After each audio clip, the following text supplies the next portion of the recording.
बाहर निकाल देता है, इसलिए हमेशा वो एक कैटायन बनाता है। मैं आपको बताना चाहती हूँ कि कैटायन या एनायन को जनरली हम आयन कहते हैं। ठीक है, कोई एटम जिसने अभी तक अपने इलेक्ट्रॉन्स को ना दिया है ना लिया है, उसको हम एक एटम कहते हैं। लेकिन जैसे ही वो इलेक्ट्रॉन्स दे देता है तो वो कैटायन कहलाया जाता है, इलेक्ट्रॉन लेता है एनायन कहलाया जाता है, लेकिन जनरली हम उसको आयन कह देते हैं। ठीक है ना, जैसे कि आप किसी भी स्कूल के स्टूडेंट हो, जनरली आप स्टूडेंट्स कहलाए जाते हैं। ठीक है ना, चलिए, तो आई बिलीव कि आपको ये टॉपिक समझ में आया होगा। अगर आपसे ये पूछा जाए कि एल्यूमिनियम नोबल गैस कॉन्फ़िगरेशन कैसे अटेन करता है, या स्टेबिलिटी कैसे अटेन करता है, या अपने वैलेंसी को कैसे सेटिस्फाई करता है, या फिर अपना ऑक्टेट कैसे फुलफिल करता है, कंप्लीट करता है, इन सभी सवालों का जवाब ये है।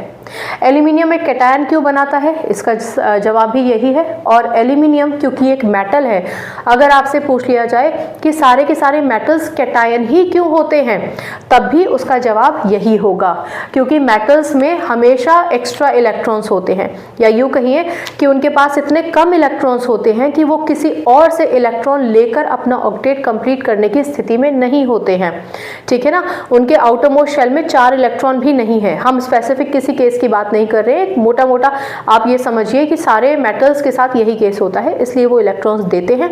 क्योंकि वो इलेक्ट्रॉन्स देते हैं इसलिए वो कैटायन बनाते हैं। ठीक है, सोडियम भी कैटायन बनाता है, मैग्नीशियम भी बनाता है, एल्यूमिनियम भी बनाता है, बहुत सारे और मेटल्स जो हैं वो कैटायन बनाते हैं। ठीक है, तो मैं ये मानकर चलती हूँ कि आपको ये टॉपिक समझ में आया होगा। ठीक, चलिए, अगर कोई डाउट है तो पूछ लीजिएगा। और मैं आपको बहुत खुशी के साथ ये बताना चाहती हूँ कि वो स्टूडेंट्स जो अभी तक MA एजुकेशन या फिर UGC नेट एजुकेशन सब्जेक्ट से पढ़ाई कर रहे थे शिक्षालय के माध्यम से, अब उनके लिए एक सेपरेट चैनल खोल दिया है जिसका नाम है शिक्षालय 2.0 एजुकेशन। तो आप सारे एजुकेशन से रिलेटेड टॉपिक्स वहां पर पढ़ सकते हैं।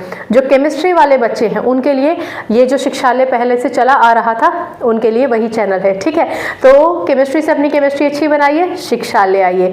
और जिनको शिक्षा सब्जेक्ट से अपना संबंध अच्छा बनाना है, अपना रिश्ता अच्छा बनाना है, वो शिक्षालय 2.0 एजुकेशन पर जाइए। आज के लिए इतना ही, अगली बार मिलने तक अपना ख्याल रखिए, खुश रहिए, सकारात्मक रहिए और आपकी जीत होगी, ये दृढ़ विश्वास अपने अंदर बनाए रखिए। नमस्कार।